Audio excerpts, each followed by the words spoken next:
Uh, yeah. Yeah.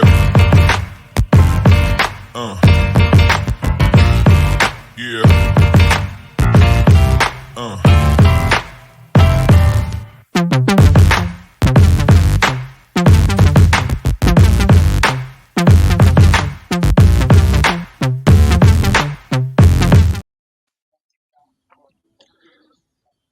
A wise man once asked, "Do you really want to hurt me? Do you really want to make me cry?" And Boy George, yes, yes, they did want to do both of those, things. Dark cloud over, Omaha on Sunday afternoon, and ends the Richmond Kickers 2024 season with a 1-0 loss in the quarterfinals of the League One playoffs. Hello, everybody. Happy times. Happy times. This is Matt hosting, for this week. Elliot is busy otherwise, but I am not alone to just drone on and on and on and on about what we saw on Sunday. I've got Shanier here with me. Shanier, how you doing? I'm doing okay, I guess. I can say that we kind of foresaw partially some of this last week. We tried to be optimistic, but Yeah. It is at the okay end to of the day, yeah. It's okay to not be okay. Yeah. yeah, in this situation, definitely not 100%. But it is what it is. Yeah. Also joined by Kate. How are you? I'm really glad that I watched Inside Out 2 earlier this summer because I think what I'm feeling right now is NUI. So, not going to say I'm not too disappointed because I did loudly say that I did not think that we had a snowball chance in hell of winning this game. Um, but I'm also not able to tap into any of the at least we made the playoffs energy. So, No, just a general sense of we didn't let that guy blah. on the podcast tonight. He's elsewhere. Because referencing back to 1 week ago, yeah, I definitely believe I called uh, lose 1-0 in a heartbreaking manner. And wow, I just didn't think that's how it was going to happen. But we will get to the latest way that the Kickers broke all of our hearts. But let's get right into what happened leading up to that. So heading into the game, the big discussion last week is what's this team going to look like coming in to Sunday. We knew we were going to be minus Dakota Barnathan after the red card. We knew Landon Johnson wouldn't be available because of the red card. Uh, and then we see the lineup come out, and what were what was everybody's thoughts? We saw mostly the same team, and it's basically James Vaughn sliding right in for Dakota, and otherwise the same team we've seen for the last couple weeks. Yeah, it basically was the same, pretty much the same exact team as last week, bar Vaughn. Um, it wasn't too much of a shocker to me. I personally would have switched O'Dwyer and Emmy, um, putting O'Dwyer as your nine and Emmy dropping into maybe a 10 role. But I mean, it is what it is, and I think that lineup was probably close to the best that we put out there. We don't know about any situations with regards to why Neil wouldn't be put into that position. But then, where would you put Emmy? Where would you put O'Dwyer? I would say that if O'Dwyer was not starting, there would be a lot of questions. And Emmy is our fox in the box. There would be a lot of questions. So I think this is the best lineup that they could have put together without having any gaping holes. Um, and I think all in all, they did okay. in terms of the way they performed and the way they fought out there. All right. Kate, what were your thoughts on the first 11 that we saw? Yeah, I mean, similar to Chenier, just clearly a very defensive setup, which, I mean, fair enough. We held 3 at Omaha last time we were out there, so clearly knew that that defense was going to be essential. But yeah, it's definitely not the most technical 11. So there was a downside there when you don't have a player like Vinyals, and exactly. O'Dwyer has to start after the run that he's been on, but not the most technical player with the ball at his feet. So having him sort of playing that off of Emmy's shoulder a bit deeper, you're not necessarily getting any technical or creative dimension on the ball. So there's pros and there's cons. Clearly, we didn't ship 3, but maybe emotionally, I would have preferred to ship 3 over the course of the match than lose on a 1-0 nail biter. So I don't know. Hard to say. Yeah. I think we saw the trade-off on the statistics. Yeah, I think we knew going in there was going to have to be a trade-off in one area or another, and like a couple of us were saying last week, go muck it up, right? Doesn't need to be pretty, especially on that little mini field, that they play on. Just make a mess, of it all. Use the big bodies, to our advantage. And I didn't know if it would be Vaughn or somebody else, in the midfield, but I thought that first group acquitted themselves, if not well, certainly adequately. It's a good word for it. Yeah. So again, game kind of got mucked up a bit, until about the 13th minute when, well, I guess the game continued to get mucked up, because the kickers get the first golden chance of the game. Kate, you kind of want to walk us through what we saw there? Yeah, I think that's an example of just sometimes even if the team at the top of the table, I think we've all said this a lot. There's a reason these players are in this league, and sometimes there's just a howler. So the ball just sort of skips over the head of the defender, and Sierkowski pounds, drives towards the goal, and I think he might have put it closer to the post on the outside than the room he had on the inside of the post. It was probably harder to get it that close to the post on the far side. But I said in that moment, and there's the reason that he's in this league as well. So, you'd really have to say you should put that on target. You have to be putting that on target, especially in this context, especially knowing how few chances this team's expecting to get against this Omaha back line. But again, this is USL 1, baby.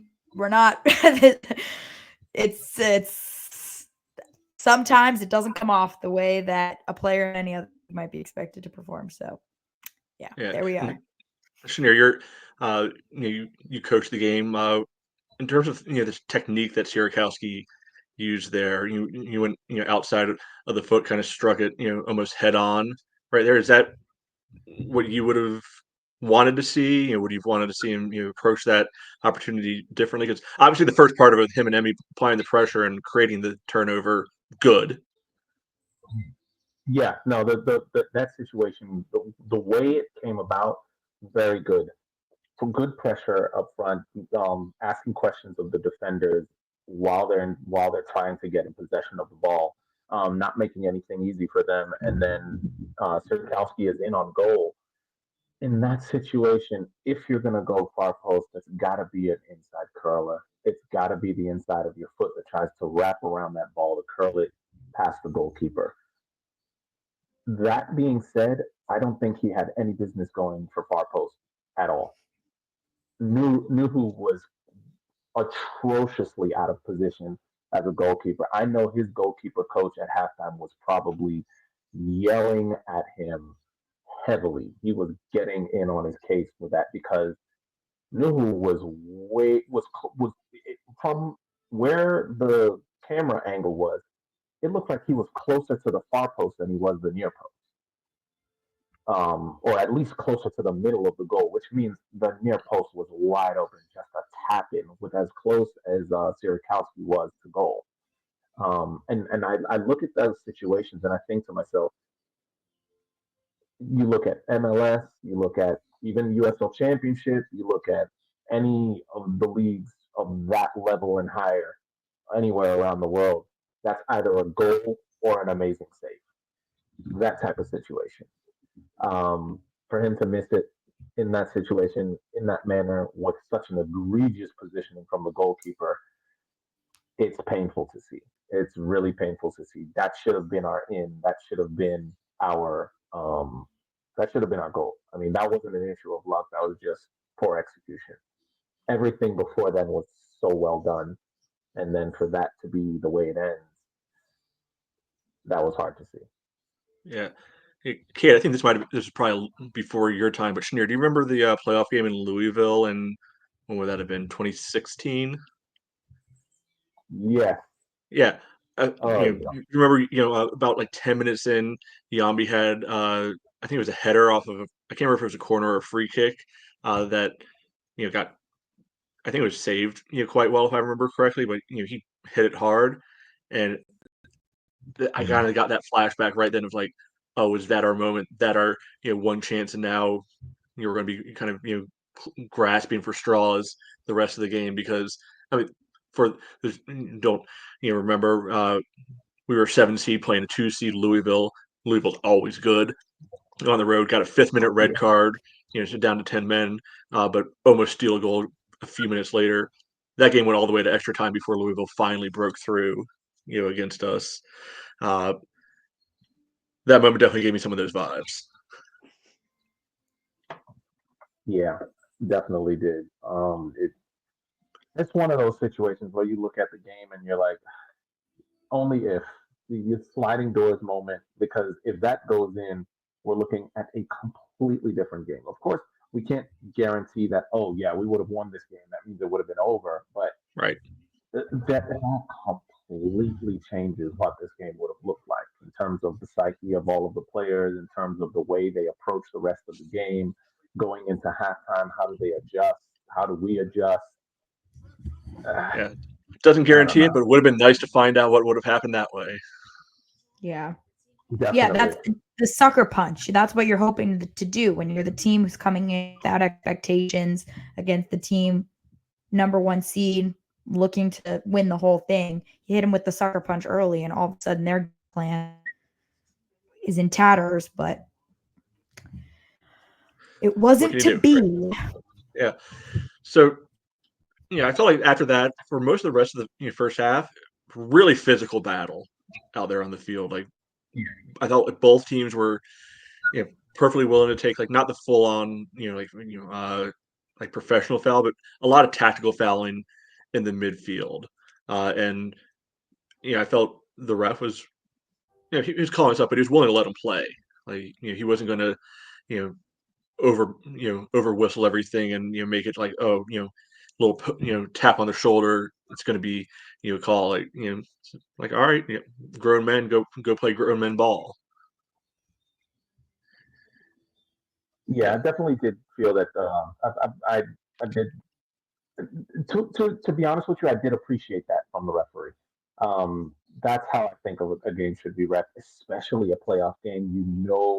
The tension is high. I mean, the tension is palpable there because it's playoff. It's win or go home. It's do or die. Everyone is on pins and needles. So you're gonna get those a little heavier than necessary tackles. You're gonna get those shoulder to shoulders that did not need to look like NFL, but you've got to let the game go. You've got to let the game play. I think it was a good balance of between taking control of the game and letting the guys play, which was very good from the referees. Yeah, and he eventually brought the yellow cards out, and of course, as soon as he books one of the Omaha guys, Chella gets himself booked because, like, go give that foul and midfield, that's fine. You don't need to go the full double arm extension, push and make it super obvious at that moment. Literally like a minute or two after he gave a yellow, it's like he's going to want to balance that out if possible. Yeah, I mean, it's not even a question of balancing that out. I think that first yellow card. That's definitely a message of, okay, enough is enough, guys. Take it easy. Let's simmer down. So I mean, you've got to be able to take that message, take that hint. Like, oh, okay, the referee's not going to let us he's not going to let us push this any further. Let me hold back a bit. But I mean, again, like I said, tensions are high. It's the playoffs. Everyone's on pins and needles. So that type of stuff gets overlooked. But I mean, whatever. He gets a yellow. That's fine. Yeah. Whatever. Yeah, it's not the end of the world by any means. It's just more of a dude. At least make it a little subtle. Yeah. Yeah. He needs a few lessons in the dark arts. Oh, I think he's got plenty of lessons in the dark arts. Just haven't seen him these last couple of months.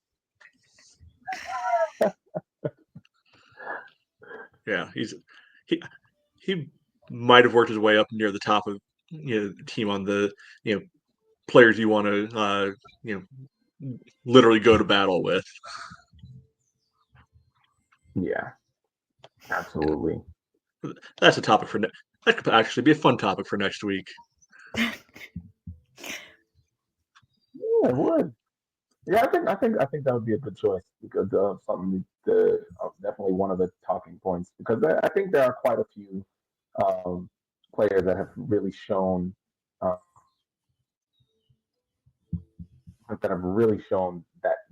personality. So it'll be good to talk about.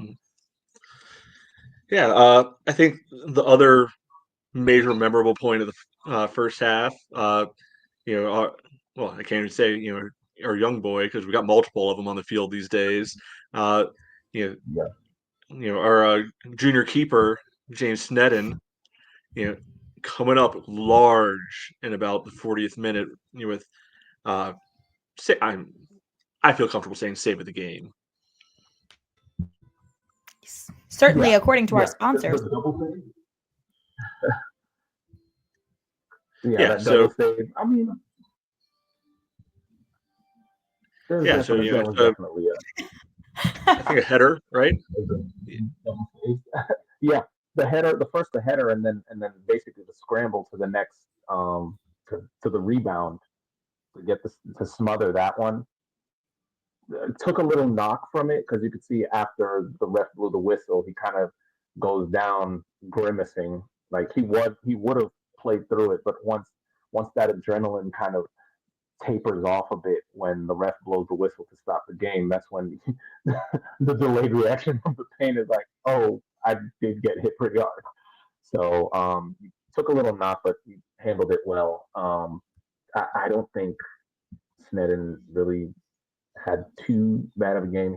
There was that one situation in the second half. We don't need to talk about that one. Yeah, we don't. Yeah, let's talk about how great the save was in the first half. Yeah. Well, again, even when he made a mistake in the second half, he again, which is something that he always does, he came back and cleaned up. When he made that wayward pass and forcing the center back to have to just poke the ball forward, we lose possession and it's coming right back at us, and he just runs out and smothers it. And now defenders scramble to get the ball out. He does that. He has a couple of those mistakes in him, but the thing about him, he bounces back from his mistakes so quickly that your focus is on the heroics and not the mistake. Yeah. So, Kate, question for you here: James Sneddon, heart of a lion or just a dumb 18-year-old? It's got to be dumb 18-year-old because but also I guess one of the questions I wish we'd asked at the Academy game because of how now frequently we've seen this is, have you been injured before? Because there's a certain fearlessness when you've never actually gotten an injury that puts on the sidelines for any spell. Mhm. that I think for a lot of players, there's like a before and an after if they ever like get a major injury while playing. So I get the sense he's never, and I'm not jinxing anything. I'm knocking on wood now. I get the sense that he hasn't had any moments in his career yet that have gotten in the back of his head around putting his life on the line when it comes to stopping the ball.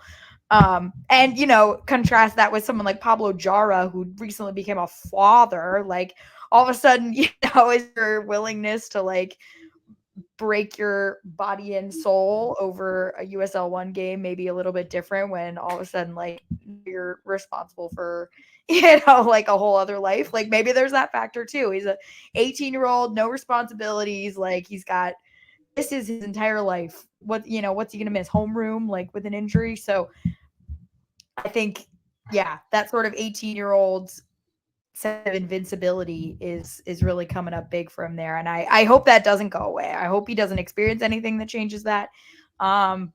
Because it's made a world of difference in his willingness to bounce back from his mistakes, but also put himself in harm's way to make sure the ball does not go into the net. Yeah, I mean, in this one, amazing, diving save just gets his paw, on it. Actually is able to, direct it into a less dangerous, position too. Like it didn't just go straight back, into the crowd when off to a little side. Like Omaha still got there, first, but he got straight up and just threw himself, right at the player. Didn't care if he was going to get kicked. Didn't care anything like that. I mean, as a one-time 18-year-old guy, you think you're bulletproof at that age, and Yeah. glad he feels that way, and hopefully he's not feeling the results of feeling that way today. Yeah, he probably got a few spots on his legs and maybe ribs that are being iced today. But you know, it's one of those situations when you're that age again. Heal fast. It's very you heal fast, but with regard to his performance, it's very difficult to coach that type of mentality um, in a player. So from what I'm seeing of Sneddon is he is naturally very fearless, and then he is well coached on his technique for goalkeeping. So whoever trained him up, or whoever whatever work he was doing to get his technical ability up as a goalkeeper, did a fantastic job. He did a fantastic job because you were already working with the personality you need for a goalkeeper. And I'm pretty sure that he was probably one of the easiest goalkeepers to coach because he already had that element. Yeah. So shout out Evan Nunn. You're gonna get all the credit because you're the only goalkeeper coach we know that he's had. All right. So, any other thoughts on from the first half from either of you before we move in to halftime changes and the second half?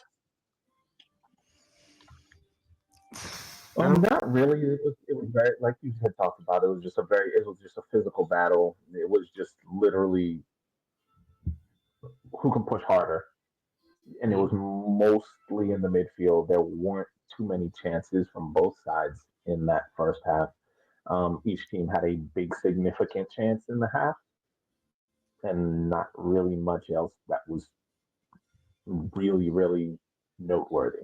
Yeah, I know. I felt perfectly good going into halftime. The way that first half had went, I was like, all right, job done. Didn't dig ourselves a hole, which was what I think.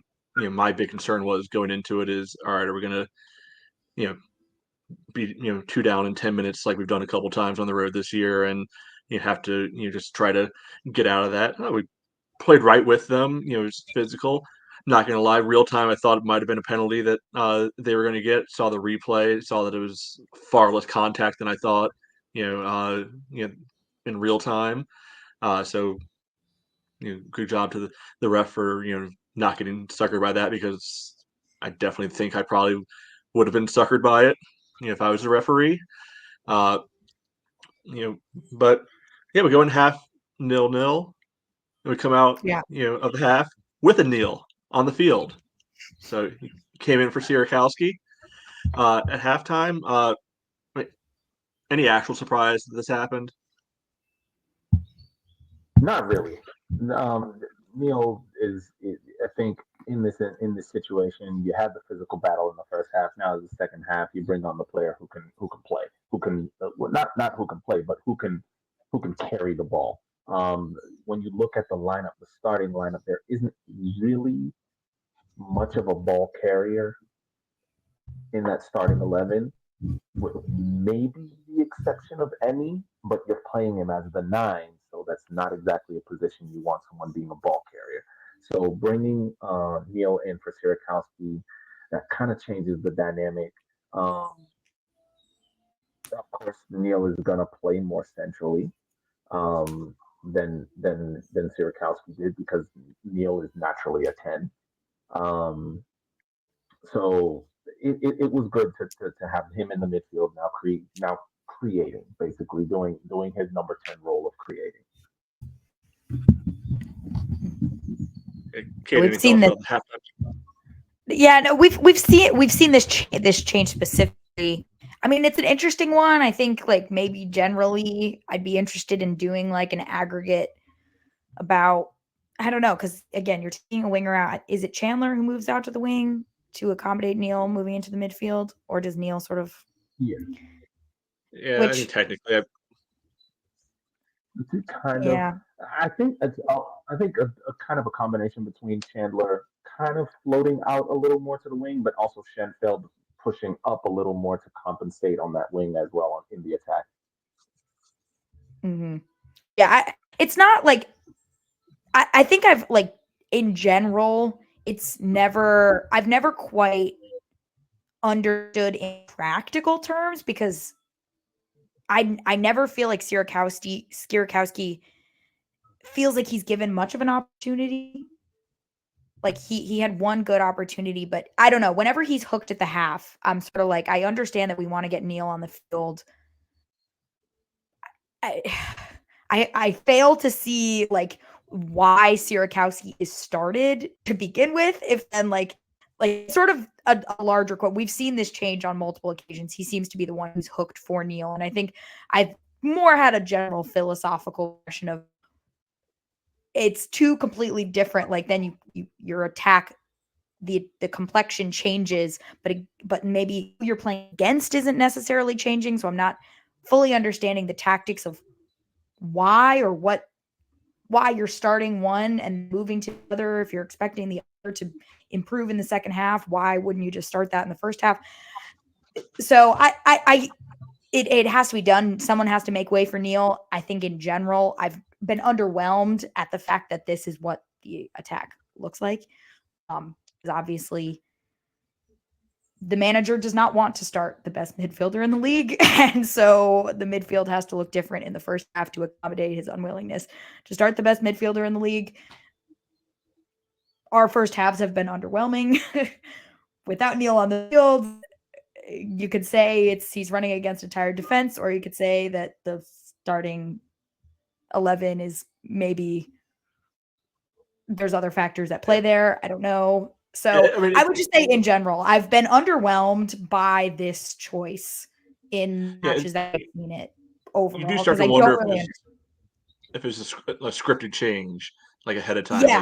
Like you telling Ryan that, hey, you're getting 45, go empty the tank in the first half, and we're going to bring Neil on because, like I said, all things being equal, I thought it went just fine in the first half. And, knowing that you might be looking at, still another 75 minutes.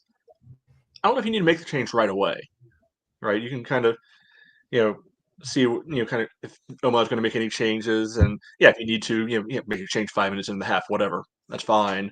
But, let the guys who got you that far, keep going until, they start to give an indication that they can't. But yeah. Sorry. So that was my big rant. I think I've been underwhelmed by that tactical. Yeah. It doesn't feel tactical. It feels personnel, which doesn't maybe we have the personnel and they're not being used properly to begin with. I don't know. Yeah. I think Sierakowski, unless he can't give more than 45, he had our clearest chance in the first half, and it's not like he was playing lousily. We didn't really have that many chances afterwards. So, in terms of as a coach, you would probably want. I know every coach has a different philosophy, but you would probably want to give up if a player makes a glaring error, like for example, Sierakowski missing that open sitter, pretty much. Um, you want to give the player an opportunity to to make up for that error. And if it just continues to be a litany of errors, then you pull them. But in this situation, it's like, did we have any other chances for Sierkowski to show that, okay, this time I'm definitely going to put it somewhere that where it's going to either go in or the goalkeeper's going to have to work for it. There wasn't any other situation that he was able to be put in like that because of the way the game went. So I don't think he should have been coming off. If you need to get Neil on the field, I personally think the person to pull off would have been Vaughn. Drop Zaka back to more of a six role, and then you have Neil in the middle. Um, I personally think that that would have worked out way better. Then you would still have the threat of Sierakowski out there, and everything else would be remaining the same. Zaka can handle that sixth position. He's done it in the past. He's done it up until this season regularly. So Yeah, well, so the change is made. You know, in fairness, Neil did immediately get himself involved and start dribbling through like four guys, which I So feel it's glad safe we to only say. give him 45 minutes to do that. Yeah, So I think it's glad. safe to say he's the only It guy was- on the team with that skill set. I don't know. I don't know. I said it last week. I thought he should have started. I understand the defensive choice, but yeah, when you see him come on and make that much of an impact, okay. Yeah, and then let's get to the real impact minute. Going from the highest, well, not the highest of highs, the almost highest of highs to less high of highs. Kickers get a corner in the 50th. Well, actually, briefly before that, from what I can tell, there were two shots from outside the box on target in the 47th minute. Chandler takes one from way outside the box, and then Emmy again. From what I can tell, those were then the only two shots on target for the entire half. So the first two shots on target were within the first 5 minutes of the half kicking off, which great. Looks like a good start. Then we get this corner, which is another great opportunity. But just wanted to note that the first two shots and two and only shots on target in the half came in the first 5 minutes. Yeah. Half, and then So we've talked all year about this team is maybe a little offensively challenged, right? Except in one specific area, corner kicks and free kicks.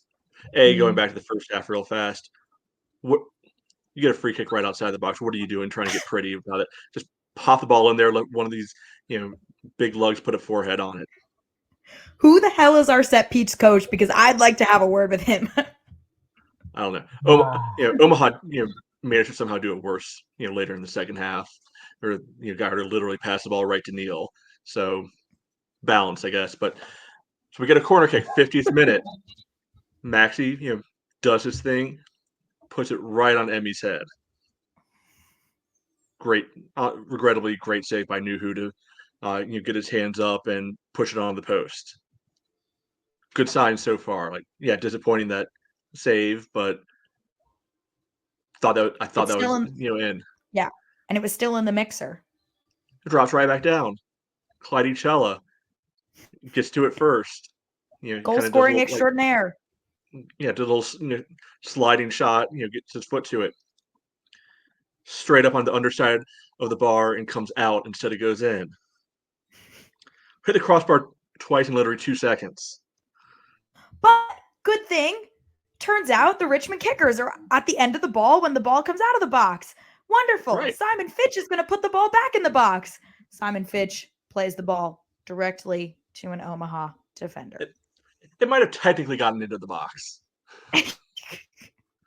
Yes, true. Cross the 18-yard line. Yes, unfortunately, it was a very soft cross straight into Omaha forehead, and the beginning of the end starts to come. If you've this the other thing that gave me vibes of is the classic Lester Watford highlight from 6 or 7 years ago. Yeah, we The were Troy Lester goal. in this one. So Kunga and Lewis basically get out on a 2-on-2 break. Them two against Zaka back defending and Simon chasing. And again, love Simon. I put this one's on him. Like he had at least 4 different opportunities to just grab Kunga, take the yellow card, give him a bear hug. At this point, it was clear. Okay, you were not going to outrun him. So stop Eat the card. trying. Eat the Stop card. trying. And just let the team reset, because the one thing we were all in agreement about last week, like we had different thoughts on how the team should line up, what the preferred strategy would be, but the one thing we agree on was we couldn't let them get in transition on us. And for 99% of the game, the Kickers did a great job of not letting Omaha run at us, because we're not full of fleet of foot guys, and it showed right here in this moment. So yeah, Simon's got to take the yellow, but instead, you get down there, basically turn it into a 2-on-1. I mean, well played to them. Nothing, Zach and Sneddon could really do about it. It ended up just being a simple tap in at the end because they had faster guys.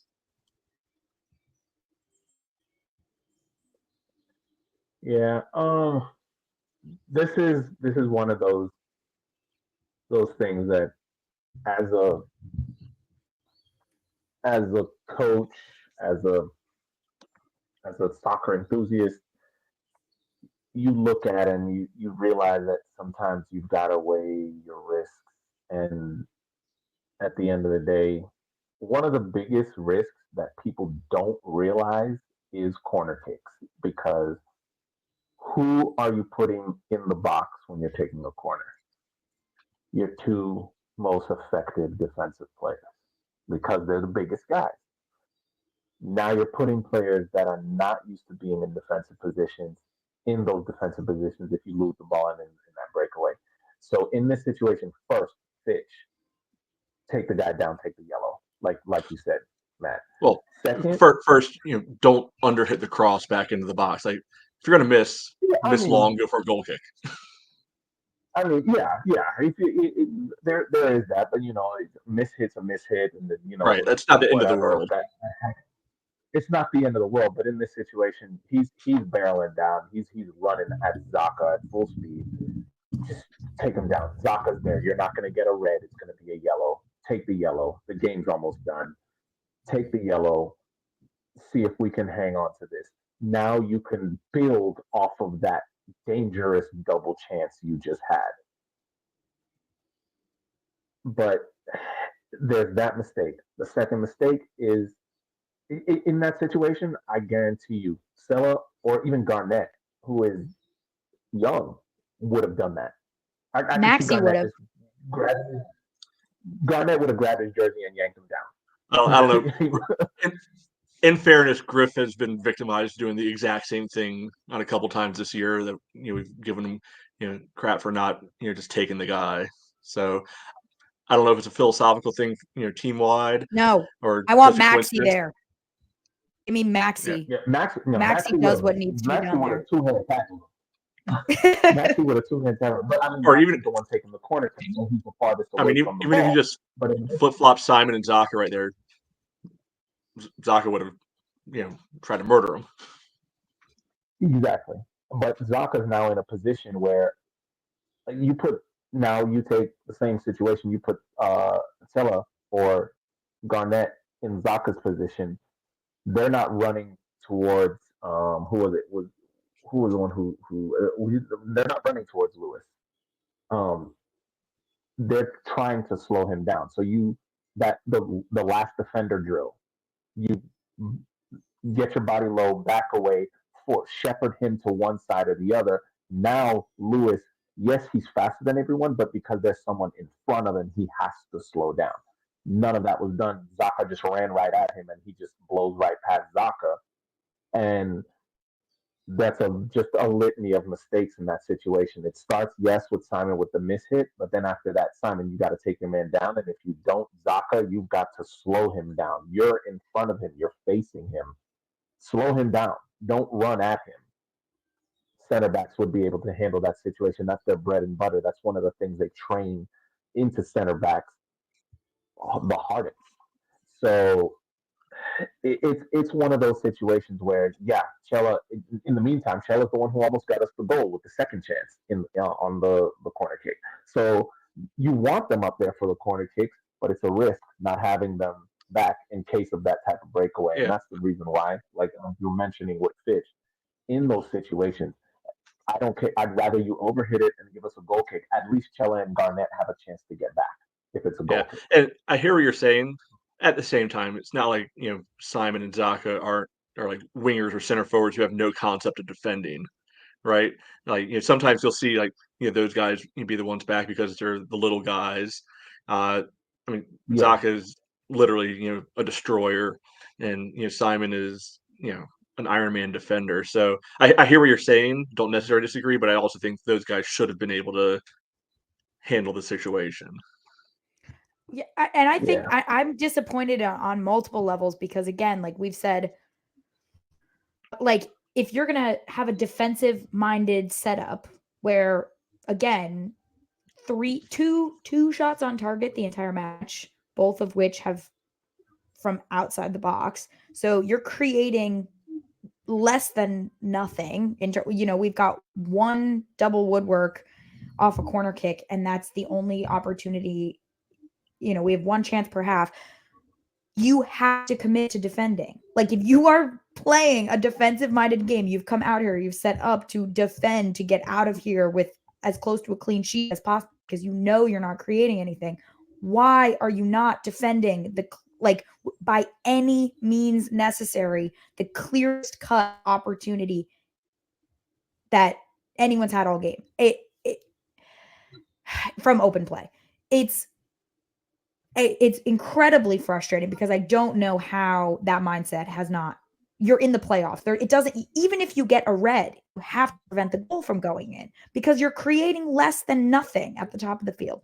So I don't understand how Fitch is in that situation and makes any decision other than I'm taking this player out. Because again, what has their team talk been other than we're getting out of here without letting them concede? Is that's our only opportunity. So I have genuinely no concept of how that his calculus was anything other than I have to stop this breakaway, because that's apparently the only plan they had for this entire game. And then secondly, when you know that they have incredibly pacey forwards, how the players that you have back have Neil take the corner and have Maxi, he's the only player with legs in the entire team. So the fact that I'm disappointed in that regard too, because you have two players who are not able to keep up with their forwards on a break. So you're sending your center backs up. You know that you're most vulnerable on the break opportunity. That's what they've been looking to prevent the entire game. And then you don't even have players who can counteract the pace of the forwards, even if that means Maxi's not taking the corner.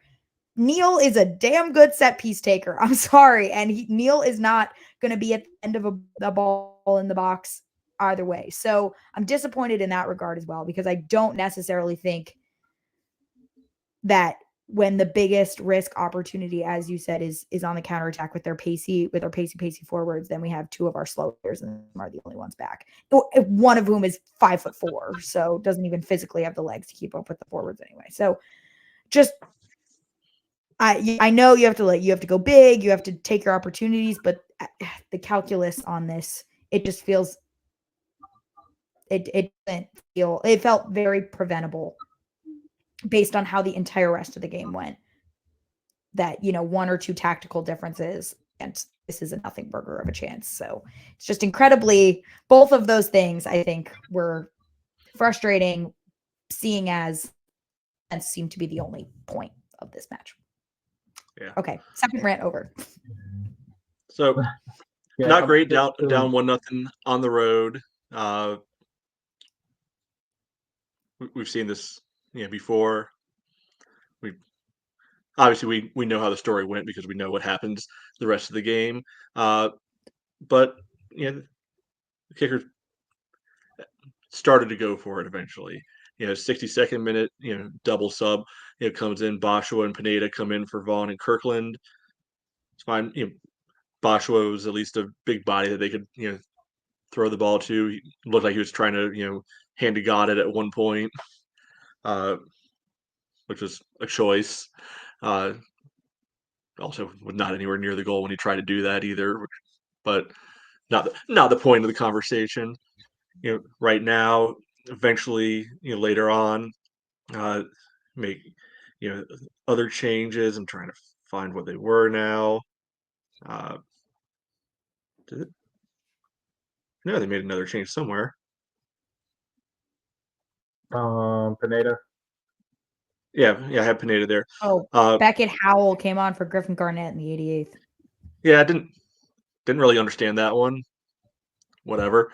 I'm not sure what Beckett brings that Griffin doesn't at that point, or why Beckett and not Gee or somebody. Like, if you're taking Griffin out. Look, the only way we're going to score is by throwing the ball into the box. Gee's a big boy. Just lean all the way in. Right. Right there. But what can you do? So, anything else of note the rest of the second half? Yeah, just definitely wanted to give Sneddon a shout out again for that save after his mistake. So when I watched, because this was one situation that I watched over and over again. Like when I went to watch the highlights afterwards, and watched this sequence over and over again. So his positioning when that cross comes in is perfect, and he just gobbles that up. Now he's trying to get the ball out, looking to see who to pass to, and he rolls it to the defender right next to him. Who was that? Was that Bennett? No, Garnett. Garnett's under pressure. Um, Garnett's under pressure, so he has to pass the ball right back to him. He's under pressure from Rodriguez, and he has to pass the ball right back to him. And that just, I kind of had a crazy coaching moment. Is like, Sneddon, why would you pass the ball right down the middle? But he does it. But his reaction after that, it's like you can see his reaction when the Omaha player gets the ball off of Zaka. Zaka doesn't even get a chance of a touch to it because he's not expecting that ball to come to him right there in the middle. You could see Sneddon he's already backing away after the ball leaves his foot, backing back into his goal, and he just stops. And then he literally, like a sprinter coming off the block, charges down that ball, like without hesitation. He just stops and then he's gone. And doesn't even give the attacker a chance to be like, oh, I have the ball now, so let me see if I can create something. No, Sneddon's right in front of him before he even takes a second touch. So that was very good, very, very, very good. And I think that's something that has saved him a lot is his reaction time and also his athleticism, because not many goalkeepers can move that fast forward. So great job from Sneddon on that one to keep it respectable. Goldfish. Yeah, he showed well, and he's also prime reason why I don't pay attention to FOTMOB, because they had him as the worst starter out of all 22 on the field, which, no. Mm-mm. No. At least for me, Kate, I get the impression that you're probably going to agree with what I'm going to say. something's giving this away. Most disappointing thing for me is, especially when we get to around stoppage time, all through stoppage time, couldn't even get the ball near the other penalty area at all. And like this is just a tried and true thing, in soccer. Like even the you know bad teams playing good teams are able to pump the ball into the air. Yeah, they might all get cleared out, and nothing really comes of them. They couldn't even get it out of their own half, for most of stoppage time, and you'd be able to give them a chance to get a stray handball, to get a weird bounce, something like that. I mean, credit Omaha for cutting anything out before it started, I guess, but that part for me was kind of the deflating piece. Yeah. Yeah. Well, now that I've killed the mood completely. No. But exactly, I think that's what throws that moment of defensive lapse into all more relief is outside of a Sierakowski, one opportunity in the first 15 and one decent corner kick where anything came from it that forced even a save, even a routine save. Nothing else in the entire game. So it makes a defensive lapse like that all the more frustrating because we're seeing it, they're seeing it. There was really nothing of note going forward. Yeah, and I mean, our past playoff presences have shown us that this Kickers team for the longest time, for year upon year upon year, and it's not even under Darren, only under Darren. It's under almost every coach that I've seen. Struggles to break down a tight defense. That's not our MO. That's not what we do. And after scoring a goal, of course, the team is going to be like, all right, we're shutting up shop. We might press a bit, but nothing's getting through. So with a team that doesn't know how to get through a defense already, and you tighten up the defense, nothing's coming through. And it's one of those situations where because I clearly remember when we won the regular season 2 years ago, and we went into the playoffs. A lot of people were happy when Chattanooga got that red card. I was not because Chattanooga getting that red card meant Chattanooga was going to park the bus, and if Chattanooga parks the bus, Kickers are not scoring a goal, and it was even playing a man up. They are not scoring a goal because we do not know how to break down a low block. We don't know how to break down a parked bus, and we either and it's been set pieces or catch them on the counter or force a mistake and score type situations that we've been scoring in for most of the season. And we haven't. I don't think I know. I can think of a goal of note that we scored where it's been we broke that defense down and buried it. So once that goal went in, it's shut up shop. Union Omaha just has to park the bus and it's over. Mm-hmm. Yep, and they parked it effectively, unfortunately, for us. So season ends there. Kickers wrap up, the year, regular season 8th place. Go out first round, 1-0 loss, 3 playoff appearances, and the Darren era, 3 1-0 losses, as well. Cool. We gave Sneddon some love, throughout the show tonight. Any other players that you want to be able to show appreciation towards? Shout them out for their play on Sunday. I think Schenfeld was solid. He didn't do anything absolutely spectacular, but as a left back, he was solid, consistent, and he did his job well. And like you said, Kate, if Neil is taking that corner kick and all of that happens, Schenfeld is shutting that counterattack down easy. And he definitely has shown throughout the season and throughout this game that he's that type of player who would have been able to shut that down easy. So I wanted to shout him out, definitely.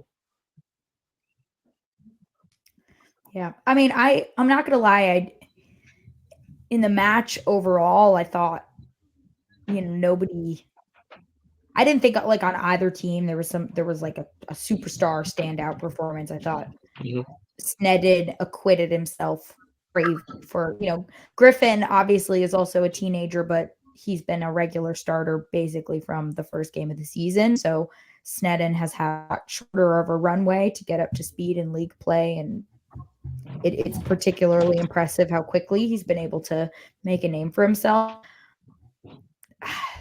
I thought everyone played fine, like outside of that one major defensive lapse. I didn't think anyone played particularly badly, but I didn't see any also performances that looked like anyone was trying to get the team on their back and make it happen in the outfield at least. So I don't really, That's as a valid answer.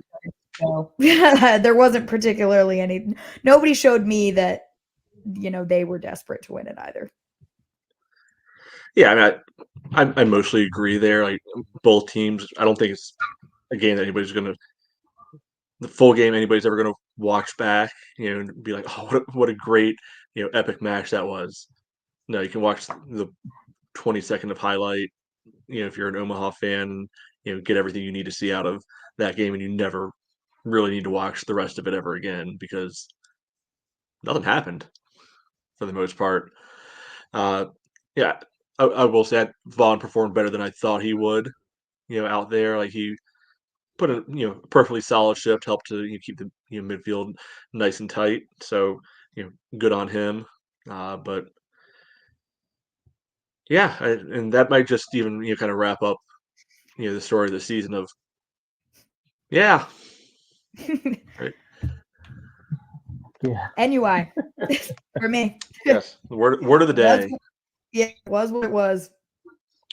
I mean, any final thoughts as we wrap this up? So we will be, recording another episode probably next week. That'll be the proper season wrap up with everything, where we'll go over all the, the really big picture stuff. We'll pull back, to our preseason predictions, see how right and wrong we were on different things, out there.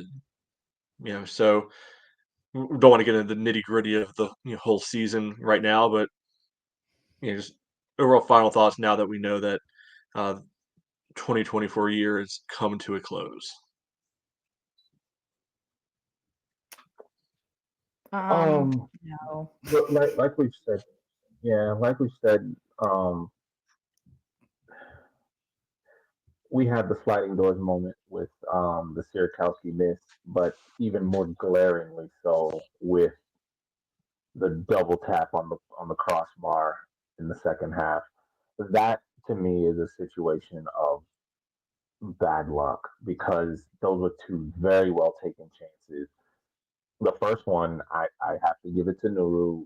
Great save to push it off the bar. The second one, Chella does not have a lot of time to react to that, and he still pretty much gets it on frame.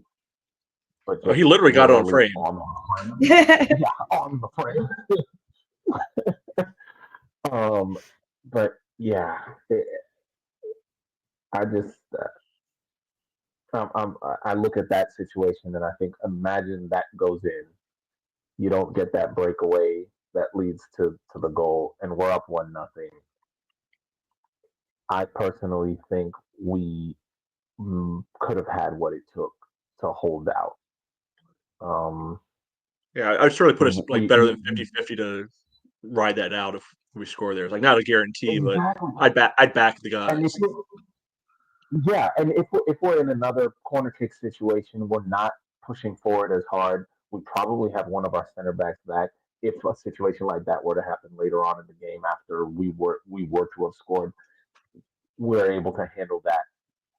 Us conceding the goal is literally two unequipped players, our only hope of stopping this breakaway, and that's basically what led to us conceding that goal. So if we score that, I mean, because that's just sheer bad luck. Like hitting the underside of the crossbar twice. It's not even just hitting the underside of the crossbar twice in the space of a second, and then conceding right away at the other end. It's one of those situations that you look at and you're like, this was just not meant for us. Yeah. Got to say, I think Joe American sports fan might have it right. Bigger goals. I'm in. Smaller crossbars? Have we thought about that maybe? Yeah, get some of those rec league PVC pipe size crossbars instead. Yeah. Yeah. Look. I guess the people that are into sports technology are like, we already switched from square posts to round ones for you. All right, don't ask for too much more. They don't need to change the post. Just make them bigger. Just make the goals bigger. I don't see what the issue is. Mm-hmm. Yeah. So disappointing way for it to end. Again, always a new way to be able to kind of get that punch in the gut. If you would, I don't know how many different ways down the list it would have taken to get to double crossbar and then concede within 20 seconds. For me to guess that, it probably would have been a lot. So, but this is why we go through this as fans. We suffer through the heartbreaks and makes those 2022 moments mean that much more when they do come. So hopefully we can bottle this up, channel it, and at least us as fans come out as strong as possible into 2025.